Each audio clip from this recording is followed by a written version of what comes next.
여러분 안녕하십니까? 힐링한자 문화원 윤보을 원장입니다. 오늘도 성경한자 완전정보 신의 한 수 시작하도록 하겠습니다. 지난 시간에 생명나무와 선악나무가 있고 여자 곧 하와가 탐했다. 그러므로 인해서 아담에게 주어서 그들이 옷을 벗은 것을 알았더라. 그래서 부끄러움을 느끼고 몸을 나무 뒤로 숨었더라. 그리하여서 죄가 시작되었다까지 살펴보았습니다. 이러한 성경에 있어졌던 이야기들을 중심으로 한자가 만들어졌다는 것입니다.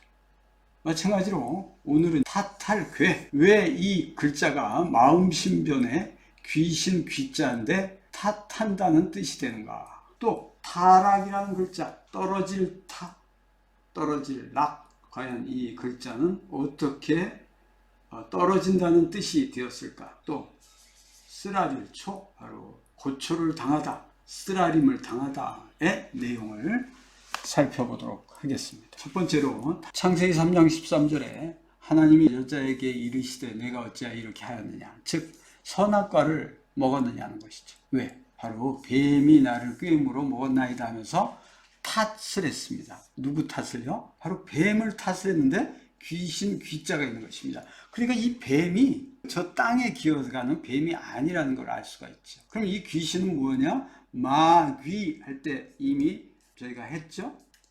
그래서 보이지 않는데 생명나무, 선악나무가 있고 삐친 별, 하늘에서 떨어진 별인데 에덴 동산 밭전에 사람 사이에 사사로이 몰래 들어온 마귀가 바로 삐친 별, 밭전, 에덴, 사람 사이에 사사로이, 이런 존재, 바로 마귀라는 것입니다. 근데 이 존재가 마지막에 보니까 용이라는 것입니다. 용이라는 존재. 그래서 용이 뭔가 봤더니 육체 위에 설립, 그리고 점을 치는데 자기 기, 자기 마음에서 나오는 대로 하나님, 예수님, 성령에 대해서 예언을 하는 존재가 바로 용인 것입니다. 그러니까 용은 성경에서 하나님을 대적하는 자요. 계시록에서 결국 잡혀서 무저갱에 갇히게 됩니다. 자, 중요한 것은 바로 타탈괴가 이러한 귀신 때문에 그랬다는 마음에서 나왔다, 이런 것이죠. 다음 글자를 보겠습니다. 타락입니다. 타락을 보니까 타, 떨어지다. 떨어질 타의 구성은 나라, 방 또는 언덕, 북, 우방 국가 할 때 이렇게 쓰죠.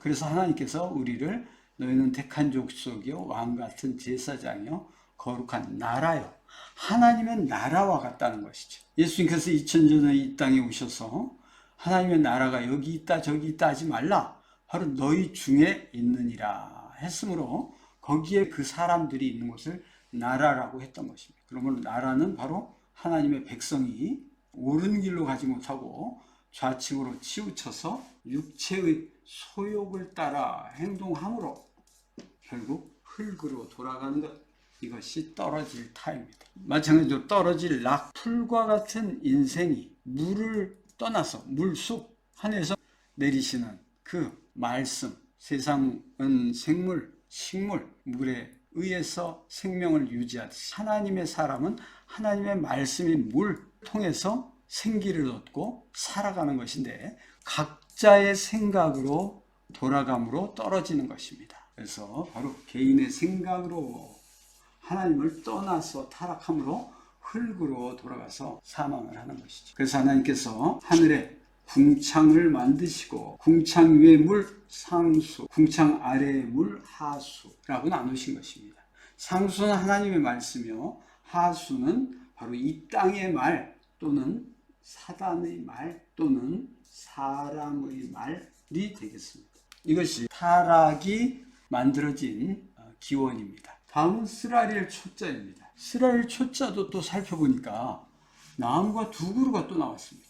생명나무가 선악나무가 있는데 발필 또는 발소라고도 합니다. 발을 움직여 갔다는 것입니다. 글자가 어디서 많이 본 듯하니까 살펴보니까 바로 여기에 있습니다. 이 발족자의 아래, 이 발이 움직여가는 모습이거든요. 결국은 자초한 것입니다. 스스로가 하나님 말씀 따르지 않고 스스로의 생각을 가지고 또는 뱀의 말을 듣고 또 남의 말을 듣고 고생을 자초하게 됐다는 것이죠. 그러므로 우리가 하나님의 말씀을 듣고 평안의 길을 가느냐, 아니면은 사단의 말 또는 사람의 말을 듣고 고생길로 가느냐, 이것은 바로 우리 자신에게 달려 있습니다.